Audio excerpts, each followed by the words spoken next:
ગુજરાતના માથે એક સાથે 3 સિસ્ટમ સક્રિય, આ વિસ્તારોમાં ભૂક્કા બોલાવશે મેઘરાજા।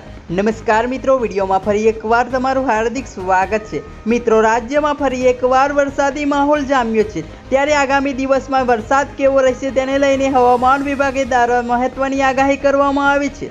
હવામાન વિભાગના જણાવ્યા અનુસાર આગામી 7 દિવસ સુધી વરસાદી માહોલ જોવા મળશે, જ્યારે આજે રાજ્યમાં ઉપર 3 સિસ્ટમ સક્રિય હોવાને રાજ્યમાં વિવિધ વિસ્તારોમાં વરસાદની શક્યતા છે। હવામાન વિભાગ દ્વારા આજે 2 જિલ્લાઓમાં રેડ એલર્ટ આપવામાં આવ્યું છે, જ્યારે અમદાવાદ શહેરમાં ઓરેન્જ એલર્ટ આપવામાં આવ્યું છે। રાજ્યમાં ધીમું પડેલું ચોમાસું ફરી એકવાર જામી રહ્યું છે। આજે દક્ષિણ ગુજરાત, પૂર્વ મધ્ય ગુજરાત અને ઉત્તર ગુજરાતમાં ભારેથી અતિભારે વરસાદની આગાહી કરવામાં આવી છે, જ્યારે સુરત અને અમરેલીમાં પણ ભારે વરસાદને લઈને રેડ એલર્ટ જાહેર કરવામાં આવ્યું છે। છેલ્લા કેટલાય દિવસથી અમરેલીમાં અવિરત મેઘમહેર જોવા મળી રહી છે, ત્યારે ફરી એકવાર અમરેલીમાં મેઘરાજા ધબધબાટી બોલાવશે। આગામી 5 દિવસ દરિયાકાંઠા વિસ્તારોમાં ભારે પવન ફૂંકાવાના કારણે માછીમારોને દરિયો ન ખેડવાની હવામાન વિભાગ દ્વારા સૂચના આપવામાં આવી છે।